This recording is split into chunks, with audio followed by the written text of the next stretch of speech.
اس ماہ مبارکہ کو ہم 11ویں کے مہینے سے بھی یاد کرتے ہیں۔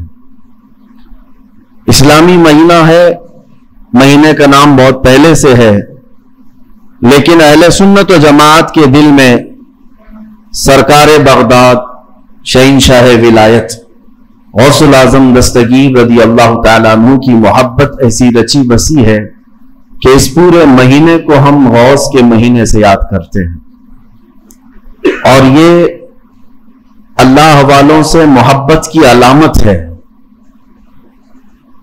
لوگ کسی مہینے کو کسی اور تہوار سے یاد کرتے ہوں گے، لیکن ہم اپنے مہینوں کو اللہ والوں سے نسبت دے کر یاد رکھتے ہیں۔ سرکار شہنشاہ بغداد سلطان الاولیاء عبد القادر جیلانی رضی اللہ تعالیٰ عنہ، اس عظیم شخصیت کا نام ہے جس کو اللہ تبارک و تعالیٰ نے مقام محبوبیت کے ساتھ مقام غوثیت عطا فرمایا۔ اولیاء اکرام میں یہ مقام بہت کم کو ملا ہے جو سلطان الاولیاء شہنشاہ بغداد کو ملا ہے، ورنہ اولیاء میں کوئی ایسا نہیں ہے جو منبر پر کھڑے ہو کر کے یہ اعلان کرے کہ میرا قدم ہر ولی کی گردن پر ہے۔ اعلیٰ حضرت امام اہل سنت فاضل بریلوی فرماتے ہیں، جس کی منبر بنی گردن اولیاء، اس قدم کی کرامت پہ لاکھوں سلام، جو ولی قبل ہوئے یا بعد ہوئے یا ہوں گے، سب ادب دل میں رکھتے ہیں میرے آقا تیرا۔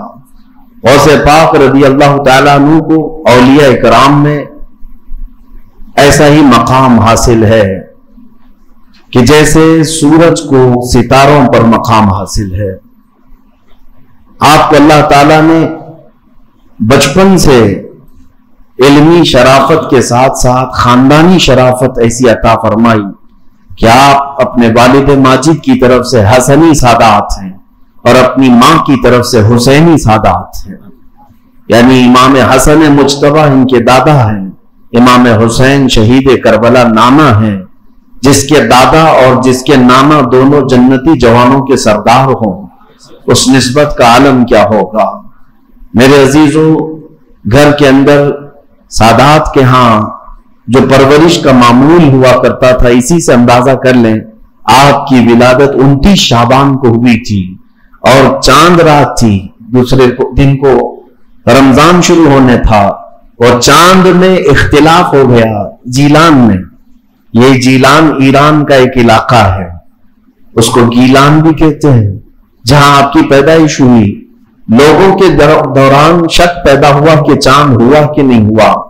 غوث پاک رضی اللہ تعالیٰ عنہ کی ماں فاطمہ ام الخیر، جو نہایت ہی شریف خاتون ہے سادات کی، آپ نے لوگوں سے کہا کہ رمضان ہو چکا ہے، اس لیے کہ سحری سے لے کر افطار تک میرے بچے نے دودھ کو منہ نہیں لگایا ہے۔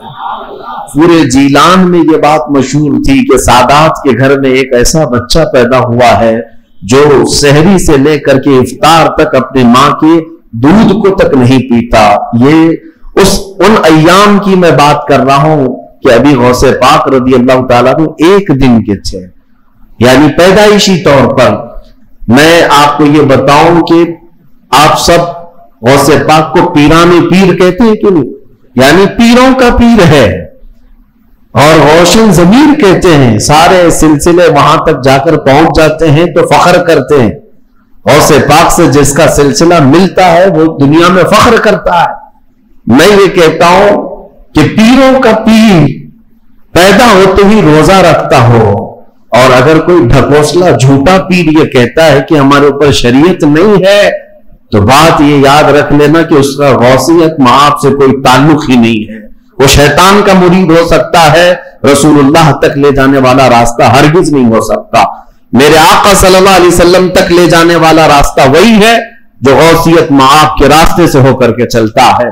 پیدائشی طور پر شریعت کی پاسداری کرنے والے شیخ عبد القادر جیلانی، میرے عزیزوں، آپ کو یہاں غوث پاک کی کرامات سنتے سنتے ایک کسوٹی بھی حاصل کر لینا چاہیے کہ ہر پیر کو پرکھ کر کے دیکھو، شریعت کے سانچے میں اترتا ہے تو وہ مرشد ہے، اور شریعت سے ہٹ جاتا ہے تو پھر وہ شیطان کا پھندا ہے۔ اس بات کو ہمیشہ یاد رکھیں۔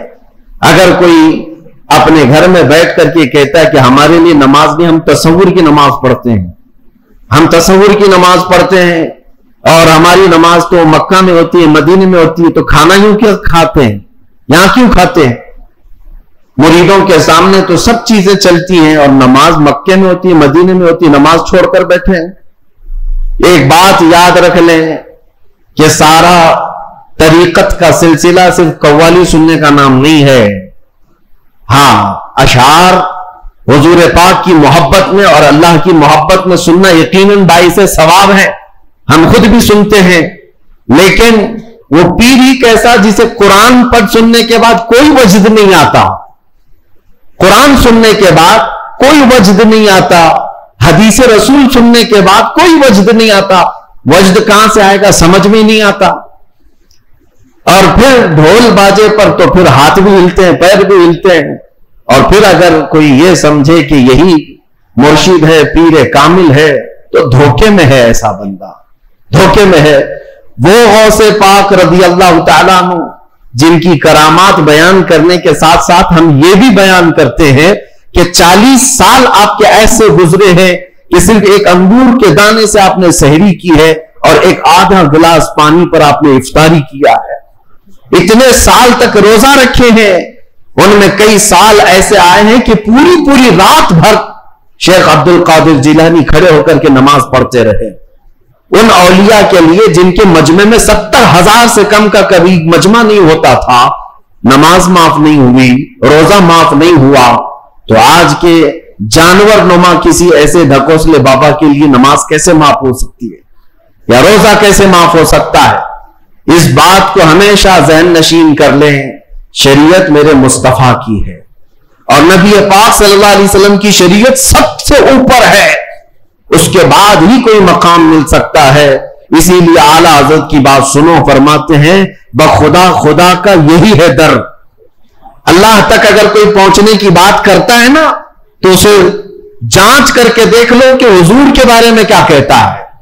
بخدا جس کا مطلب ہے قسم خدا کی، خدا کا یہی ہے در، یعنی رسول پاک کا جو دروازہ ہے یہی خدا کا دروازہ ہے۔ بخدا خدا کا یہی ہے در، نہیں اور کوئی مفر مقر۔ حضور کو چھوڑو گے تو نہ بھاگنے کی جگہ ہے نہ ٹھہرنے کی جگہ ہے، کہیں نہیں اور کوئی مفر مقر۔ اور پھر اعلیٰ حضرت فرماتے ہیں اگر کوئی خدا تک پہنچا بھی ہے تو سمجھ لو جو وہاں سے ہو یہی آ کے ہو، جو یہاں نہیں تو وہاں نہیں۔ اگر وہ رسول پاک صلی اللہ علیہ وسلم کی شریعت کبریٰ تک نہیں پہنچا تو پھر سمجھ لو کہ خدا تک پہنچ ہی نہیں سکتا۔ میرے عزیزو، غوث پاک رضی اللہ تعالیٰ عنہ کی پوری زندگی اگر میں آپ کو بتاؤں وہ عشق رسول کے سانچے میں ڈھلی ہوئی تھی۔ نبی پاک کی شریعت پر ایسا سختی سے عمل کرتے تھے کہ منبر پر کھڑے ہو کر کے آپ نے اعلان کیا میرا مرید اگر نماز نہیں پڑھتا تو اسے ہمارے قبرستان میں بھی دفن نہ کیا جائے۔ غوث پاک رضی اللہ تعالیٰ عنہ شریعت کے معاملے میں اس قدر سخت تھے۔ پھر میں پوچھنا چاہتا ہوں ان سے بڑا دنیا میں اور کون پیر آیا ہے؟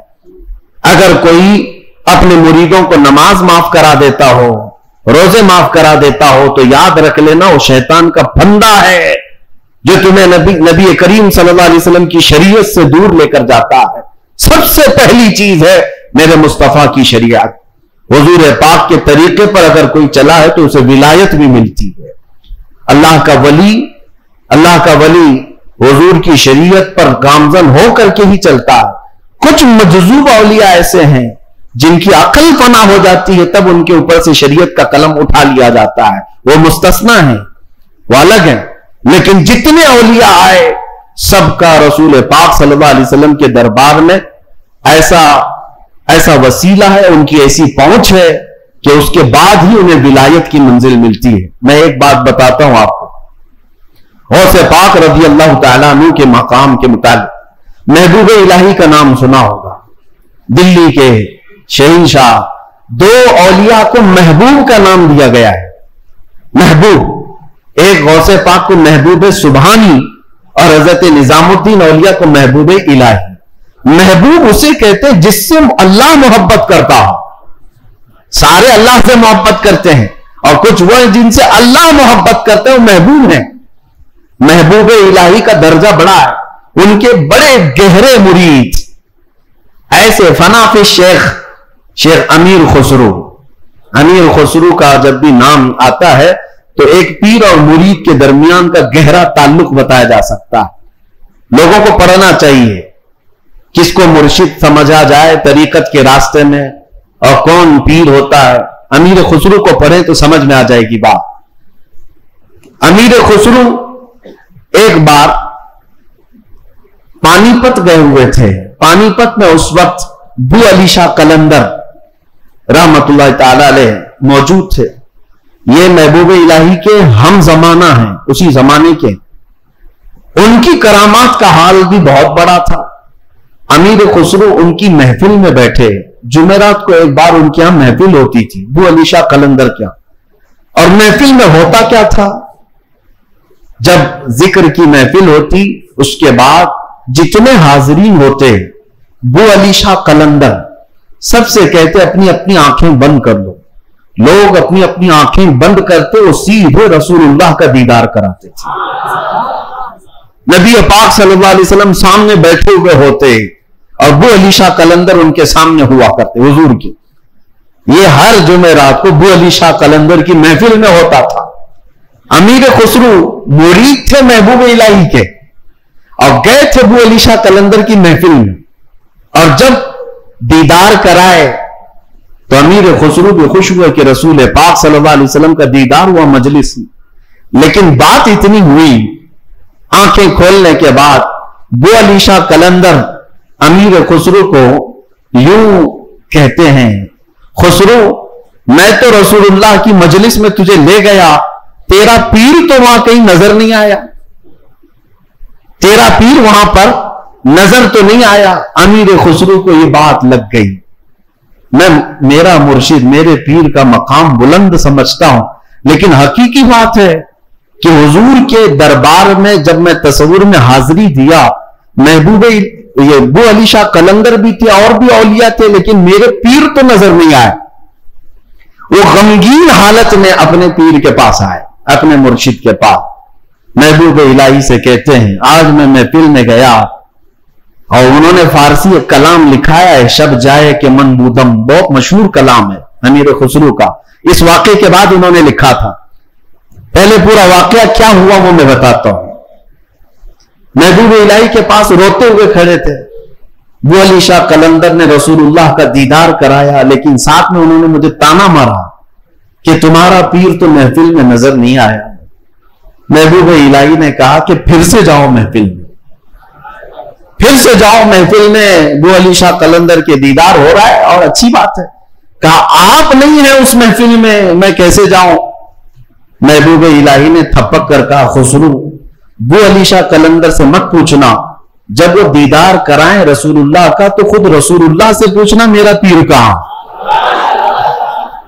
اولیاء بہت سارے بیٹھے ہیں، محبوب الہی کہاں ہیں. تو میر خسرو گئے. اب کی بار جو محفل سجی اور جب آنکھ بند کرنے کا حکم ہوا، امیر خسرو نے آنکھ بند کی، دیدار ہوا میرے مصطفیٰ کا. اولیاء کرام کی مجلس تھی. خسرو کہتے ہیں میں آگے بڑھا، نبی کونین صلی اللہ تعالی علیہ وسلم کے دربار میں دست بستہ عرض کیا یا رسول اللہ اولیاء کی محفل ہے، یہاں پر میرے مرشد نظام الدین اولیاء نظر نہیں آتے. نبی پاک نے فرمایا ایک منزل اوپر چڑھ جا، ایک منزل اوپر چڑھ جا. امیر خسرو کہتے ہیں میں ایک منزل اوپر گیا تو دیکھا ایک بہت بڑا دالان ہے، صحن ہے، وہاں بھی رسول اللہ جلوہ فرما، مسند نشی ہے، وہاں دیگر اولیاء اکرام ہیں اور دیگر اولیاء، لیکن وہاں بھی میرے مرشد نظر نہیں آئے. میں پھر پوچھا میرے مصطفیٰ سے آقا یہاں پر بھی نہیں ہے. حضور نے فرمایا ایک اور منزل چڑھ جا. خسرو کہتے ہیں میں تیسری منزل پر آیا، وہاں بھی حضور بیٹھے تھے لیکن اولیاء کی محفل میں میرے پیر نظر نہیں آئے. پھر پوچھا، حضور نے ایک اور منزل چڑھائی، یہاں تک کہ 7 منزلیں چڑھ لی. امیر خسرو کہتے ہیں آپ اوپر جیسے جیسے جاتا تھا مجمع کم ہوتا جاتا تھا، تھوڑے تھوڑے سے رہ جاتے تھے. چھٹی منزل پر آیا، جب بھی میں اپنے مرشد کو نہیں پایا، پریشان ہو کر پوچھا تو کہا ایک اور منزل چڑھ جا۔ اوپر گیا تو وہاں مصطفیٰ کریم صلی اللہ علیہ وسلم مسند نشین ہے، مسند نشین ہے، بس 3 لوگ بیٹھے ہوئے ہیں، دائیں ایک بزرگ ہیں، بائیں ایک بزرگ ہیں، اور بالکل سامنے محبوب الہی بیٹھے ہوئے ہیں۔ امیر خسرو کہتے جیسے ہی مجھے اپنے پیر کا چہرہ نظر آیا میں نے آنکھیں کھول دی، رقص کنا ہو گئے۔ جو فنا فی شیخ تھے، پھر انہوں نے کلام لکھا، شب جائے کہ من بودم، وہ رات کیسی تھی جس میں میں تھا اور خود رسول اللہ مجلس کے امیر تھے، مجلس کے شمع میرے مصطفیٰ تھے۔ گنگناتے ہوئے اپنی مرشد کے پاس آئے۔ اب جو بات مجھے کہنا تھا، جس کے لیے میں نے یہ واقعہ چھیڑا، سنیے آپ، میں نے یہ واقعہ محبوب الہی کا کیوں بتایا۔ آئے محبوب الہی کے پاس، خوش تھے، وجد کنا تھے۔ محبوب الہی نے پوچھا خسرو دیکھا ہے اپنے مرشد کو؟ کہا ہاں، میرا مقصد، میری مراد پوری ہو گئی۔ اس کے بعد محبوب الہی نے کہا کیا کسی اور کو وہاں نہیں دیکھا؟ امیر خسرو نے کہا میری توجہ ہی نہیں گئی، میں نے مرشد کو دیکھا تو پھر خیال نہ رہا۔ محبوب الہی سے پوچھنے لگے حضور اس منزل میں جو رسول اللہ کے دائیں اور بائیں تھے وہ کون تھے؟ تب محبوب الہی نظام الدین اولیاء نے کہا ان کے بائیں جانب خواجہ غریب نواز تھے اور بائیں جانب پیران پیر غوث اعظم بغدادی موجود تھے۔ سیدنا شیخ عبد القادر جیلانی کا وہ مقام ہے کہاں؟ رسول اللہ کے دربار میں، جہاں اولیاء کرام کی منزلیں ختم ہوتی ہیں وہاں غوثیت معاب کا مقام ہے۔ میرے آقا صلی اللہ علیہ وسلم کے دربار کا قرب ہی انہیں غوثیت کے مقام پر لے گیا ہے۔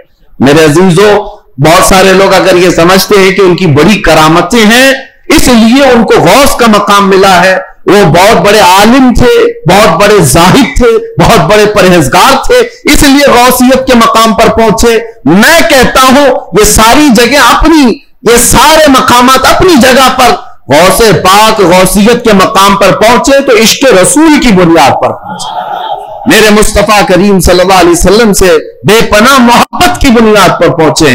اس لیے میں نے زندگی میں دیکھا ہے جب کبھی کوئی رسول اللہ کی طرف انگلی بھی اٹھاتا یا اعتراض کرتا، اپنی کرامتوں سے اس کا منہ توڑ جواب دے دیتے تھے، اپنی کرامتوں سے غوث پاک رضی اللہ تعالیٰ عنہ ان کا جواب دیتے۔ اگر کسی نے حضور پاک صلی اللہ تعالیٰ علیہ وسلم پر اعتراض کیا کہ انہوں نے مردوں کو زندہ نہیں کیا تو غوث پاک نے اپنی ٹھوکر سے مردہ زندہ کر کے دکھایا۔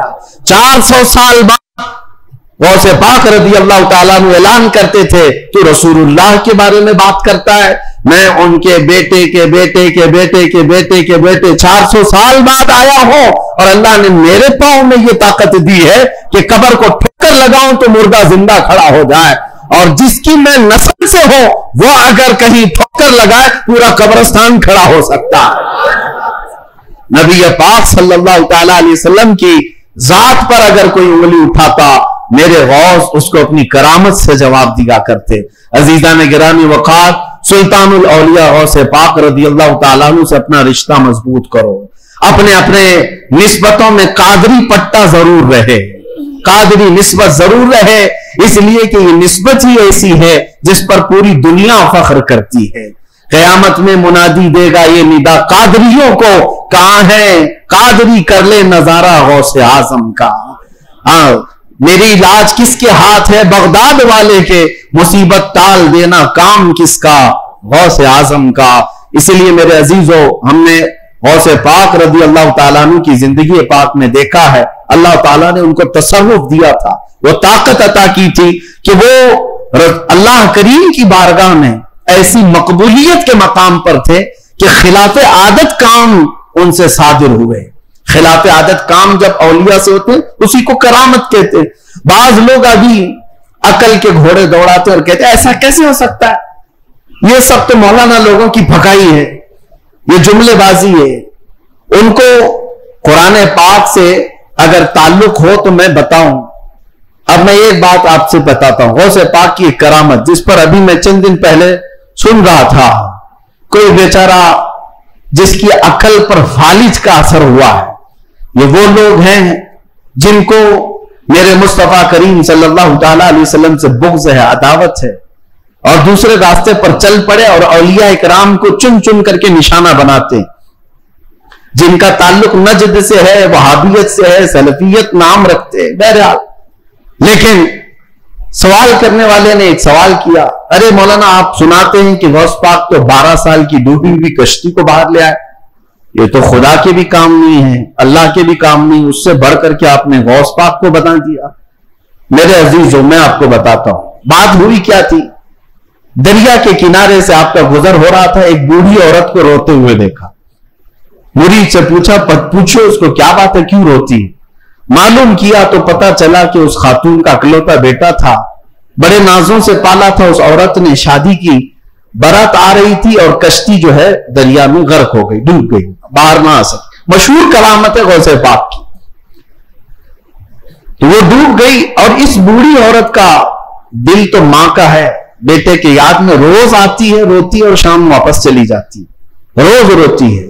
غوث پاک رضی اللہ تعالیٰ عنہ کو اس پر رحم آیا. اللہ کریم کی بارگاہ میں سفارش کی، اے رب کریم تو نیست سے ہست کرنے والا، تو پانی کے قطرے سے پورا انسان بنانے والا، تو راکھ کے ڈھیر کو بھی اگر چاہے تو زندہ انسان کھڑا کر دے. مولا قادر مطلق ہے، اس خاتون پر رحم فرما اور اس کا بیٹا واپس لوٹا دے. غوث پاک کی دعا چل رہی تھی. تھوڑی دیر دیکھنے کے بعد دریا میں ایک بھونچال سا، طوفان سا آیا. پانی کے اندر ایک عجیب سی سرسراہٹ ہوئی. تھوڑی دیر کے بعد دیکھا تو ایک کشتی برآمد ہوئی.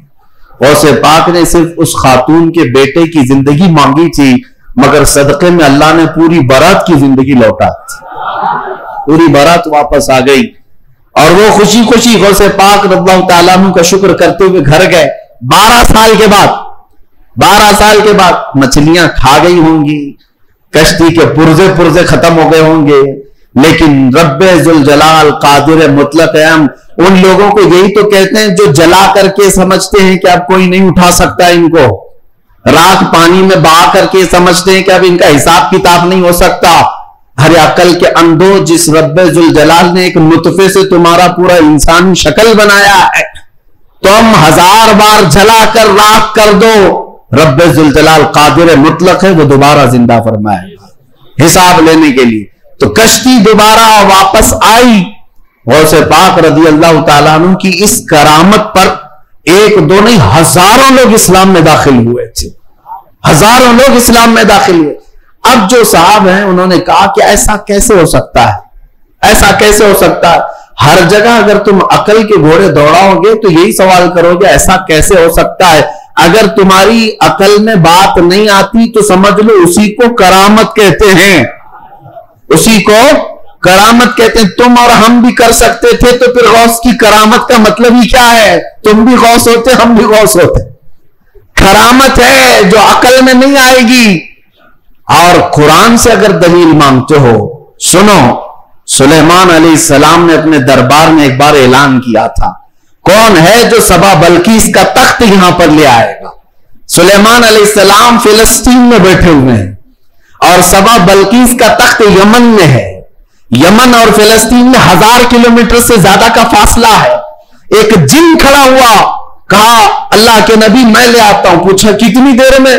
کہا میں آپ کی مجلس ختم ہونے سے پہلے وہ لے کر آ جاؤں گا. جنات کی طاقت پر یقین رکھنے والے، جنات کو حاصل کرنے کے لیے عملیات کرنے والے، سنو قرآن کیا کہتا ہے. سلیمان علیہ السلام نے کہا بہت دیر ہو جائے گی، مجلس ختم ہونے تک تم لاؤ گے، مجلس ختم ہونے تک. پھر اللہ کے ایک ولی جو سلیمان علیہ السلام کے امتی تھے، آصف بن برخیہ، کھڑے ہوتے ہیں، کہتے ہیں اے اللہ کے نبی میں لے آؤں گا. پوچھا کتنی دیر میں؟ کہا آپ کی پلک جھپکنے سے پہلے لاؤں گا.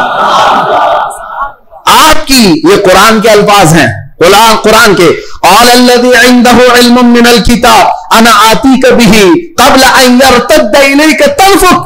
اس سے پہلے کہ آپ کی آنکھ کی پلک جھپکے اے اللہ کے نبی میں وہ تخت لے آؤں گا. تخت کوئی 4 فٹ کا 5 فٹ کا نہیں، 80 گز لمبا ہے اور اتنا ہی چوڑا ہے، اتنا ہی وزنی ہے، اور 7 دروازوں کے اندر بند کر کے رکھا ہوا ہے، سونے چاندی جواہرات سے جڑا ہوا تخت ہے، اور ایک انسان کہتا ہے، انسان، جنات کی بات نہیں کر رہا، جنات کی بات آئے گی تو آپ سمجھیں گے ان کو بڑی طاقت ہوتی ہے، انسان کی بات کر رہا ہوں۔ انسان نے کہا سلیمان علیہ السلام کی امتی، میں پلک جھپکنے سے پہلے لاؤں گا۔ یہ صرف اور صرف بات نہیں تھی، حضرت سلیمان علیہ السلام ابھی پلک کر ادھر دیکھ رہے تھے، وہ تخت حاضر کر چکے تھے، تخت حاضر کر چکے تھے۔ اب میں آپ کو یہ بتانا چاہتا ہوں، وہ سلیمان علیہ السلام خود اللہ کے نبی تھے، خود اللہ کے نبی، ارے وہ چاہتے تو خود ہی تخت کو طلب کر لیتے۔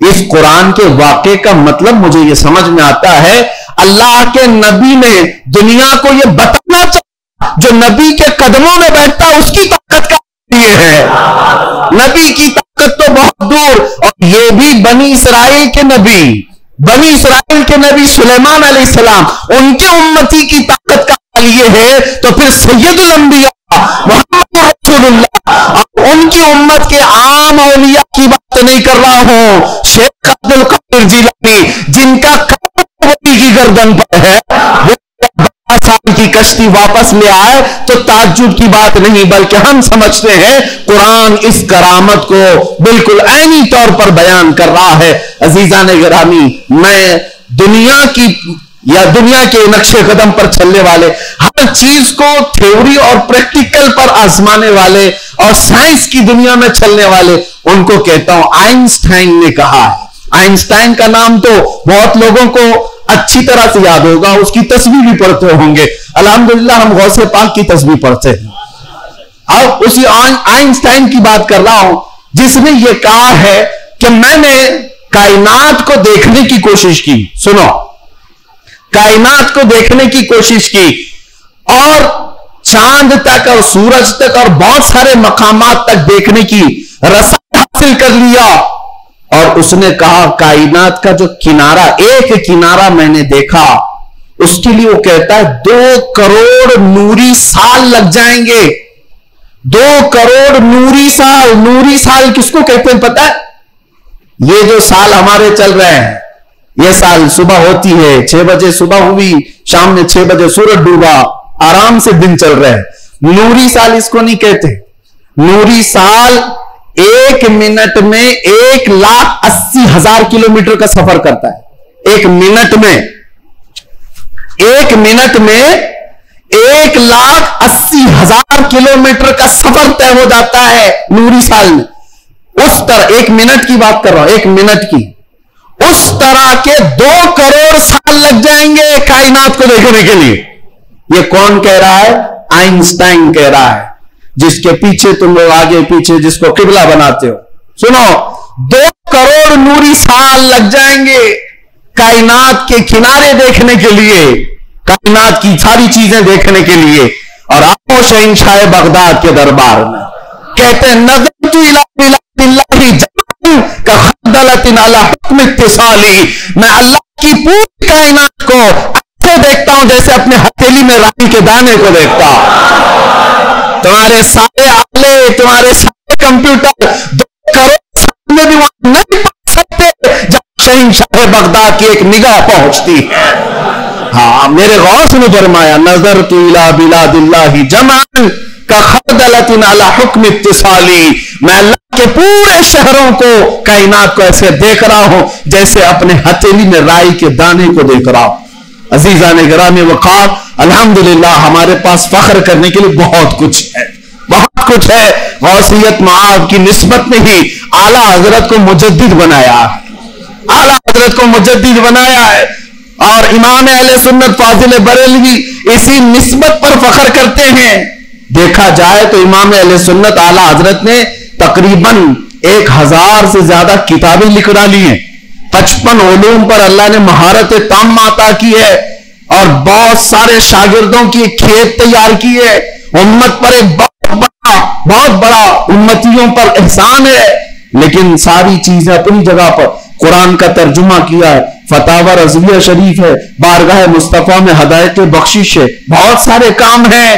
لیکن جب رسول اللہ کے دربار میں حاضر ہوتے ہیں، اعلیٰ حضرت یہ نہیں کہتے یا رسول اللہ میں فتاوی رضویہ لے کے آیا ہوں، میں کنز الایمان لے کر کے آیا ہوں، میں ہدایت بخشش لے کے آیا ہوں، بلکہ اعلیٰ حضرت یہ کہتے ہیں تیری سرکار میں لاتا ہے رضا اس کو شفیع جو میرا غوث ہے اور لاڈلا بیٹا تیرا.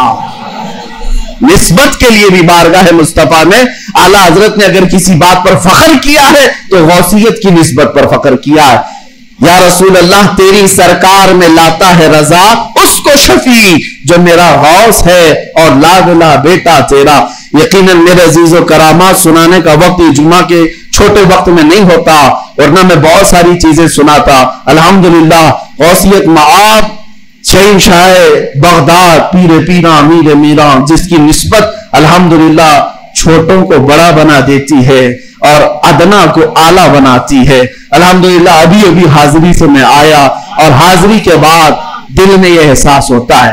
ایک بزرگ وہاں پر ملاقات جن سے ہوئی، وہ عربی اور علوی سادات میں سے ہیں، عمر کافی ہو چکی. انہوں نے مجھے مل کر کے ہاتھ پکڑ کر کے کہا آؤ میں تمہاری حاضری کراتا ہوں.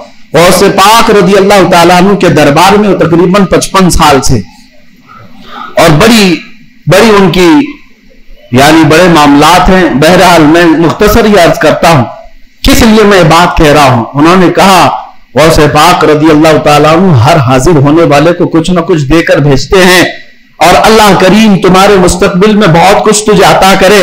دعا کیا. ہم نے کہا کہ یہاں کی اتنے بڑے دربار میں بڑے بڑے حاضر ہوتے، میری کیا حیثیت ہے، مجھے یہاں پر میری کیا حیثیت ہے، کیا مقام ہے. ایک جملہ انہوں نے کہا جس سے سینہ چوڑا ہو گیا. کہا یہاں پر سب اچھے نہیں آتے، بلکہ غوث پاک تو چوروں کو بھی قطب بناتے ہیں. برا ہو تو کیا ہوا، نسبت بھلی ہے یا غوث. تجھ سے در سے سگ اور سگ سے ہے مجھ کو نسبت، میری گردن میں بھی ہے دور کا ڈورا تیرا. اعلیٰ حضرت یہی فرماتے ہیں جن کتوں کے گلے میں پٹا ہوتا ہے ان کتوں کو میونسپلٹی والے نہیں لے جاتے، نہیں لے جاتے اور نہ ہی انجیکشن مارتے ہیں. کیوں؟ یہ علامت ہے کہ کسی کا پالا ہوا ہے، اور گلے میں پٹا نہ ہو تو اٹھا کر لے جائیں گے. بہت زیادہ شور مچاتے ہیں یہ کتے، ان کو لے جاؤ. جن کتوں کے گلے میں پٹا ہے انہیں چھوڑ دیا جاتا ہے کہ مالک ہے اس کا کوئی. اسی لیے اعلیٰ حضرت فرماتے ہیں اس نشانی کے جو سگ ہیں نہیں مارے جاتے، میری گردن میں بھی ہے، حشر تک میرے گلے میں رہے پٹا تیرا. ہمارے گلے میں غوث پاک رضی اللہ تعالیٰ عنہ کی نسبت کا پٹا ہے.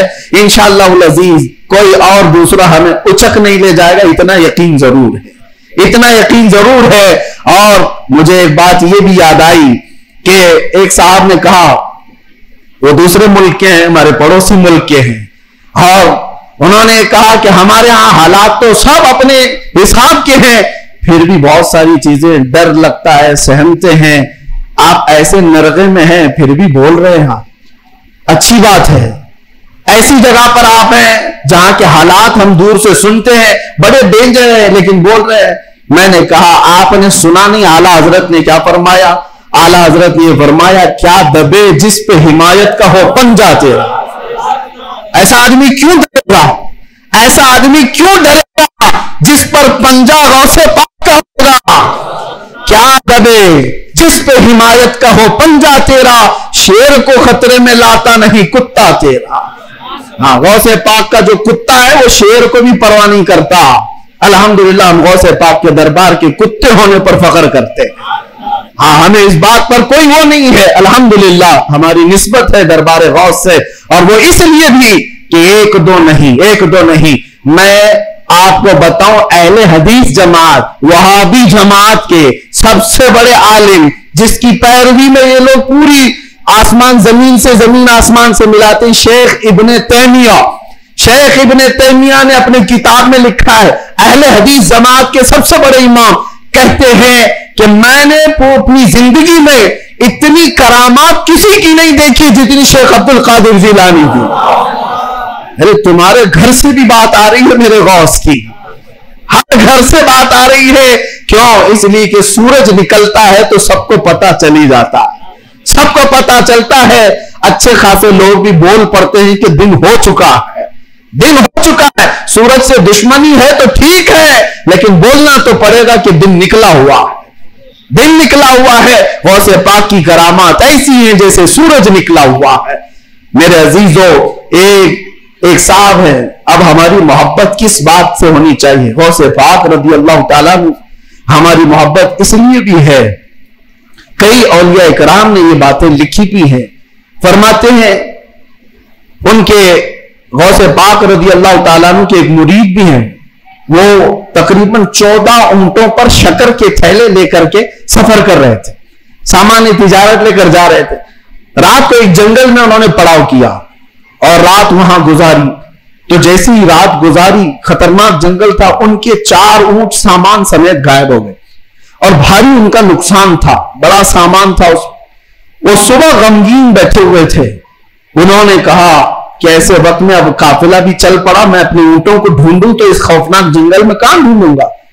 انہوں نے کہا مجھے میرے مرشد نے کہا تھا کہ جب کبھی تو مصیبت میں آئے تو مجھے پکارنا، یا شیخ عبد القادر جیلانی شیئا للہ المدد۔ تو وہ بزرگ فرماتے ہیں، یہ کتاب بہجت الاسرار شریف میں بھی موجود روایت میں بیان کر رہا ہوں، لفظ ہی نہیں کر رہا، کہتے میں وہیں سے پکارنا شروع کیا، یا شیخ عبد القادر جیلانی شیئا للہ المدد۔ میں ابھی پکار ہی رہا تھا، سامنے پہاڑ کی طرف ایک بزرگ مجھے نظر آئے سفید لباس میں، وہ مجھے اپنی طرف بلاتے رہے، ادھر آؤ ادھر آؤ۔ میں دوڑتا ہوا ان کے پاس گیا، میں جب ان کے قریب پہنچا تو وہاں دیکھا پہاڑ کے نیچے میرے 4 اونٹ چل رہے تھے۔ میں نے 4 اونٹوں کو اپنے ساتھ لے لیا اور پھر اس بزرگ سے ملنے کے لیے آیا تو تم تھے ہی نہیں۔ میں اپنے اونٹوں کو لے کر تجارت میں گیا، سامان بیچا، اس کے بعد پھر بغداد آیا اپنے مرشد سے ملنے کے لیے، تو غوث پاک نے فرمایا تیرے 4 اونٹ صحیح سلامت تو ہم نے دلا دیے تھے۔ یہ غوث پاک کا مقام ہے عزیزان گرامی، وہ مدد کو پہنچتے ہیں، بلکہ یہ بھی فرمایا میرا مرید مشرق میں اور میں مغرب میں ہوں، اگر اس کا سطر کھل جائے، اگر وہ مجھے پکارے دل سے تو میں اس کی وہیں سے سطر پوشی کروں گا، میں اس کے سطر کو چھپاؤں گا۔ یہ نسبتوں کی بات ہے، یقین تمہارا کتنا مضبوط ہے، کتنا مضبوط ہے، اس یقین کی بات ہے۔ وہاں غوث پاک کے خلیفہ ہیں، ان کے مزار کے پیچھے ہی، ان کا مزار ہمیشہ پانی میں رہتا ہے، ابو خمرہ ان کو کہتے ہیں، شیخ محمد المتقی الہندی، ہندوستان سے جو غوث پاک کے جاتے تھے ملاقات کرنے کے لیے، ان کی تربیت کے لیے وہ رہتے تھے۔ ان کی ایک روایت ہے، ہند سے کچھ لوگ گئے تھے غوث پاک سے ملنے، مل کر کے وہ واپس آ رہے تھے کشتی میں آ رہے تھے، تو سمندر میں بیچ سمندر میں پہنچی تو کشتی پھٹ گئی، پانی اندر آنے لگا اور ڈوبنے کے قریب آ گئی۔ یہ چیخنے لگے، پکارنے لگے، اور اسی وقت وہ سارے مرید کہتے ہند سے جو گئے ہوئے تھے، کہتے ہیں اچانک ہماری کشتی میں ایک کالے رنگ کی چادر اوڑے ہوئے بزرگ آئے، ان کے ہاتھ میں ایک بڑی سی سوئی تھی، دھاگا تھا، وہ جلدی جلدی ہماری کشتی کو جہاں جہاں سے پھٹی تھی سلنے لگے اور سل کر کے پانی پورا باہر کیا۔ ہم تو ڈرے ہوئے تھے، ڈوبنے کے انتظار میں بیٹھے ہوئے تھے، کشتی پھر اپنے مقام پر صحیح سلامت چلنے لگی۔ ہم اللہ کا شکر ادا کرتے ہیں، اچانک وہ بزرگ جو آئے تھے، ہم نے پوچھا کہ آپ ہمارے ساتھ سفر میں ہیں یا کون ہے؟ انہوں نے چادر ہٹائی تو سیدنا شیخ عبد القادر جیلانی تھے۔ فرمایا تم میرے مرید نے مجھے پکارا، اللہ تعالیٰ نے مجھے بھیجا، میں تمہاری مدد کے لیے آیا۔ عزیزان گرامی، 1 2 نہیں، بہت ساری کرامات کتابوں میں روایتاً لکھی ہوئی ہے، اور 1 2 نہیں، کئی تواتر کے ساتھ یہ روایتیں موجود ہیں۔ اس لیے بارگاہ غوثیت مآب میں ہم اتنا ہی کہتے جو اعلیٰ حضرت نے کہا تھا، اے غوث سر بھلا کیا کوئی جانے کہ ہے کیسا تیرا، اولیاء ملتے ہیں آنکھیں وہ ہے تلوہ تیرا، سارے اقطاب جہاں کرتے ہیں کعبے کا طواف، کعبہ کرتا ہے طواف در والا تیرا، کیا مرتبہ اے غوث ہے بالا تیرا، اونچے اونچوں کے سروں سے قدم آلہ تیرا۔ اللہ کریم اسی نسبت پر زندہ رکھے اور اسی نسبت پر ہمارا خاتمہ عطا فرمائے۔ کی میلاد میں بیٹھا ہوں، میرے آقا کے تذکرے میں بیٹھا ہوں۔ بعض لوگوں کو دفن کیا جاتا ہے، قبر کی زندگی معلوم ہے کتنی سخت ہوتی ہے، کہا گیا وہاں کا 1 منٹ 1 سال کے برابر ہو سکتا ہے۔